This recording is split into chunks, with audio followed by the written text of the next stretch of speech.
fair, accurate. From our newsrooms in Eugene, Roseburg, and Coos Bay, KVAL News starts now. It was surreal, and it was, whoever did it was just the embodiment of evil. We're learning more about the 3 people killed in the Boston Marathon blast and the explosive that killed them. Good evening. I'm Yasmin Dar. And I'm David Walker. Thanks for joining us. Police now believe the bombs were made out of pressure cookers filled with shrapnel like nails and ball bearings. The scene of those bombs going off is being watched by people all over the world, and now we found out a Northwest man is in the middle of it all. 78-year-old Bill Ifrig from Washington is the man caught on camera falling from the impact of the blast. Shock waves just hit my whole body, and my legs just started jittering around. I knew I was going down. And Ifrig's global exposure isn't limited to television or YouTube clips. His fall will be featured on the next cover of Sports Illustrated, becoming an iconic image of the horrific day. Well, tonight we have team coverage. Jessica Porter talked with a local runner who just got home from Boston. But first, we joined Vanita Nair. She's live with the latest in Boston and has what's going on now with the investigation into the explosions yesterday.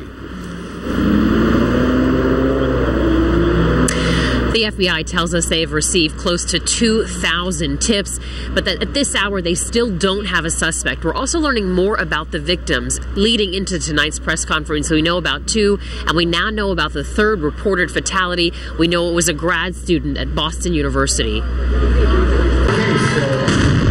A law enforcement official tells CBS News the bombs that exploded near the finish line of the Boston Marathon were built and put in place to look like pieces of trash.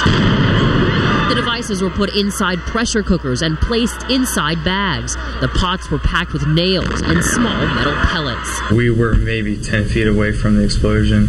Nicholas Yanni and his wife are among the survivors being treated for shrapnel injuries and pierced eardrums. More than 170 people were hurt. Several lost limbs. 3 people were killed, including 8-year-old Martin Richard and 29-year-old Crystal Campbell. I couldn't ask for a better daughter. I can't believe this has happened. She was such a hard worker at everything she did. President Obama called the bombings a cowardly act of terrorism. If you want to know who we are, what America is, how we respond to evil, that's it. Selflessly, compassionately, unafraid. Surveillance cameras like this one nearby the crime scene are proving crucial to investigators. They are using them combined with cell phone footage and any photos they can find in the hopes of catching the suspect. Someone knows who did this. Runners returned to the scene today to pick up belongings they left behind and their marathon medals. Mourners are placing flowers and T-shirts near the crime scene. The area will be closed off at least until Thursday. Vigil for 8-year-old. The White House is not commenting on whether they think this was a domestic or foreign act of terrorism. For that matter, they're not telling us if they think this was a single person or a group of people, but we do know that President Barack Obama will be here in Boston on Thursday. He's intending to be a part of an interfaith service, something that will be dedicated to those who were killed and gravely injured. Reporting live in Boston, Vanita Nair, back to you.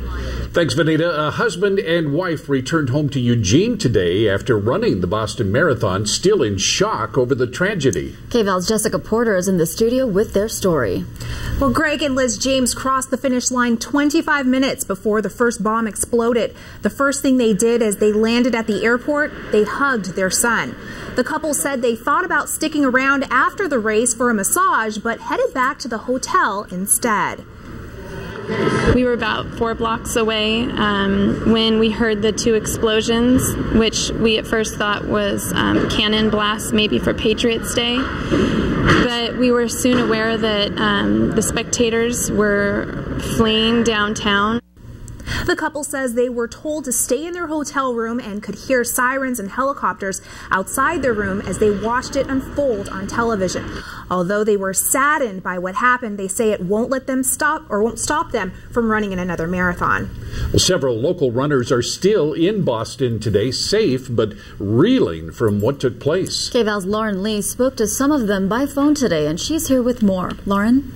According to the Boston Marathon website, 351 runners are from Oregon, 24 are from Eugene. I talked to 2 of those runners earlier today.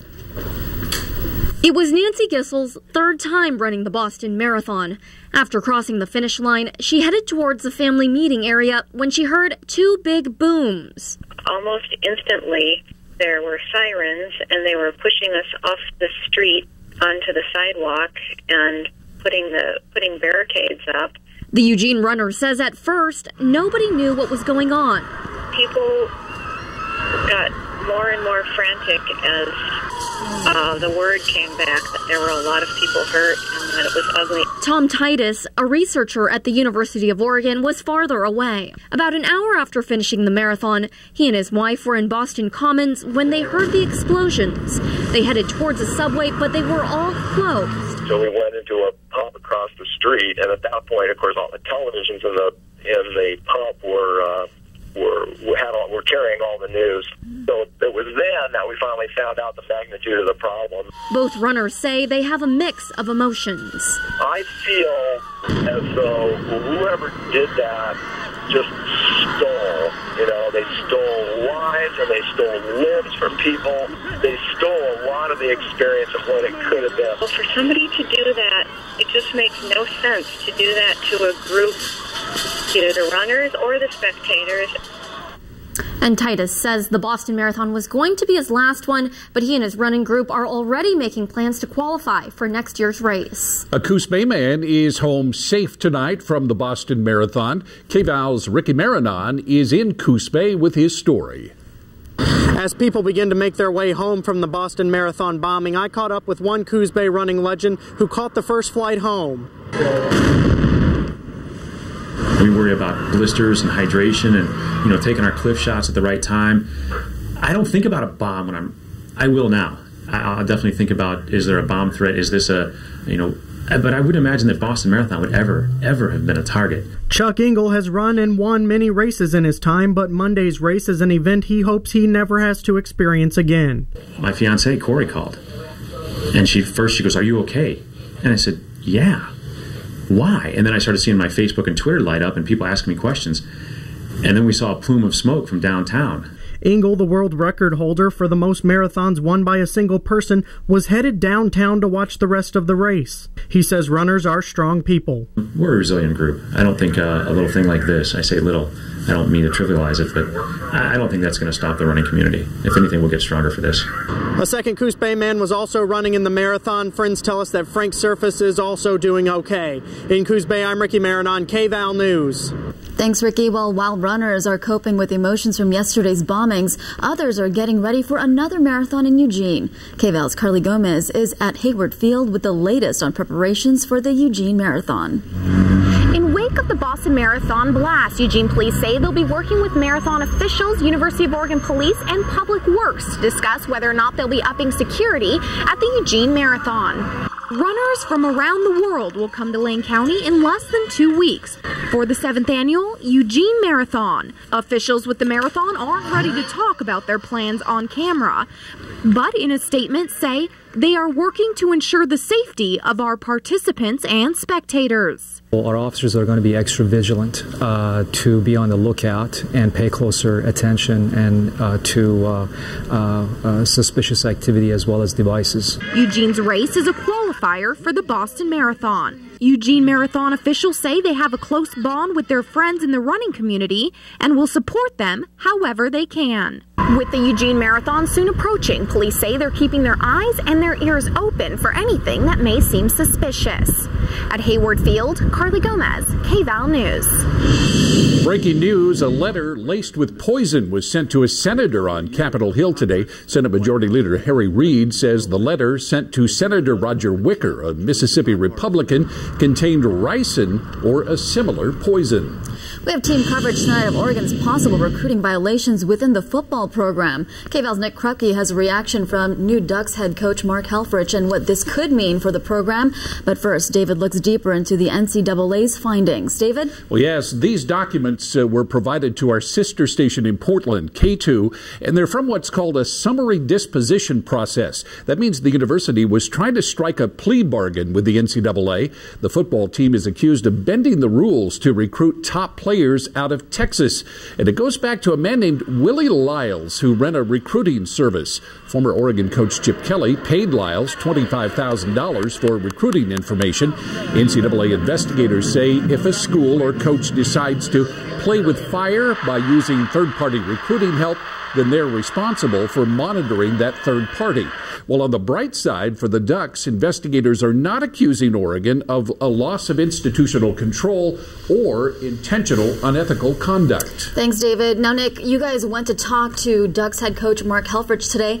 What was his reaction to the allegations? Yeah, his reaction pretty standard, as everyone in the program has been during this more than 2-year investigation. Of course, the documents released Monday night. They're 8 months old from last September. In it, though, the Ducks essentially asked for the NCAA to go light on them while trying to impose a 2-year probation on itself, plus the loss of a scholarship for 3 years. Now, the mess, of course, happened under the watch of Chip Kelly, of course, now with the Philadelphia Eagles in the NFL. So whatever punishment the NCAA decides to dole out will fall in the lap of the new leader of the program, Mark Helfrich.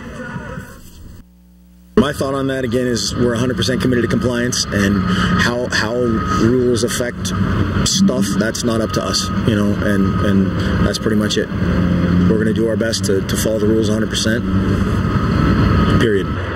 So the Ducks are now at the mercy of the NCAA's ruling. The school is expected to argue its case before the Infractions Committee sometime this year. Of course, you can read the full report on KVAL.com. All right, thanks, Nick. Well, former Ducks and current Philadelphia Eagles coach Chip Kelly weighed in on possible violations, saying, quote, "While at Oregon, I know we were fully cooperative with all aspects of the investigation. I'll continue to contribute in any way that I can, but until the NCAA rules on the matter, I will have no further comment." Well, KVAL News is committed to fair and accurate coverage, so let us know if we missed a side of the story. You can call us or send us a message through email, Facebook, or Twitter. Next on KVAL News at 5, it's a Tasty Taco Tuesday tonight. Tasty Tony takes us to a Eugene restaurant celebrating 1 year in business. Well, it's Tuesday. You know what that means. It's time for Tasty Tuesday. And each week we feature a local restaurant or product. This week, KVAL's Tasty Tony takes us to a local taqueria.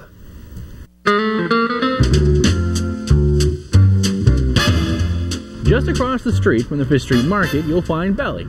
Or what used to be Belly. Now it's Belly Taqueria. Hi, my name is Justin, and we're here at Belly Taqueria. And today I'm going to teach you to make chili rellenos. We're going to grab some fresh poblano peppers and roast them on the grill. You can also do this in a hot, dry pan if you don't have a grill. So once they're all blackened, they'll look like this. Give them a couple of minutes to cool down, and the skin should just come right off on all sides. We'll take a sharp knife.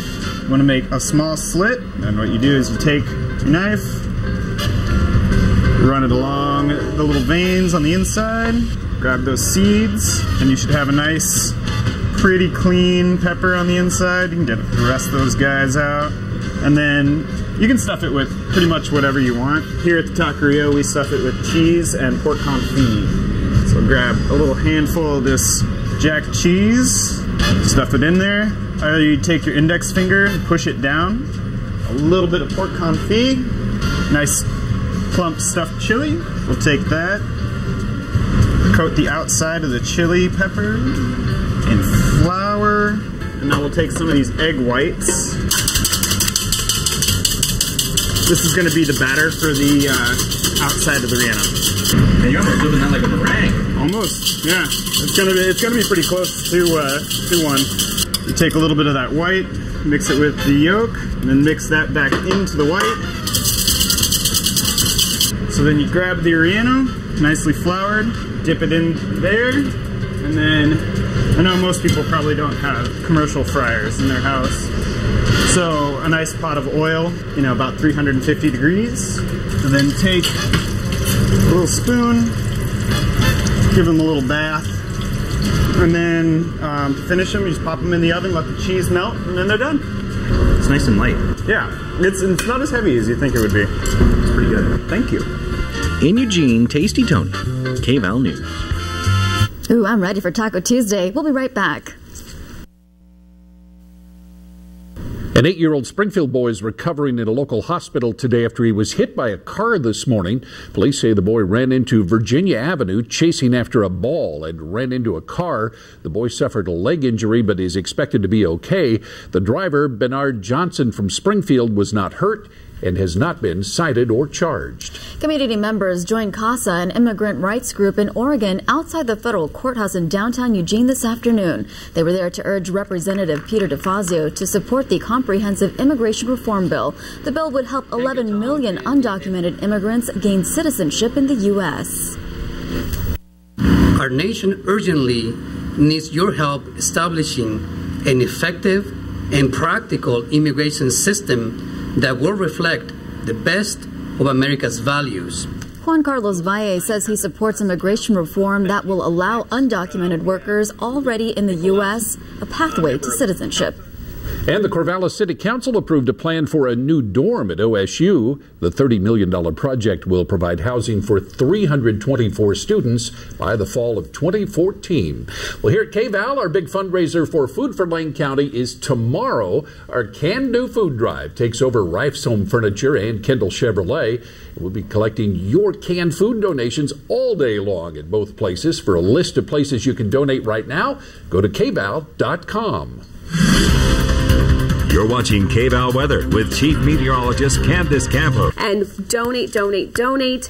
We are expecting highs around 60 degrees. A little warmer, though, even on Thursday. Good chance of rain for Friday, but then we'll start to dry out for the weekend. Yeah, we'll all be out there. I hope you'll come by and bring some donations. Absolutely. Thanks so much, Candace. Stick around. We have sports with Nick Krupke coming up next. CBS play-by-play man Pat Summerall has passed away from cardiac arrest at the age of 82. Pat's booming voice was paired for more than half of his 40 years plus in broadcasting with John Madden.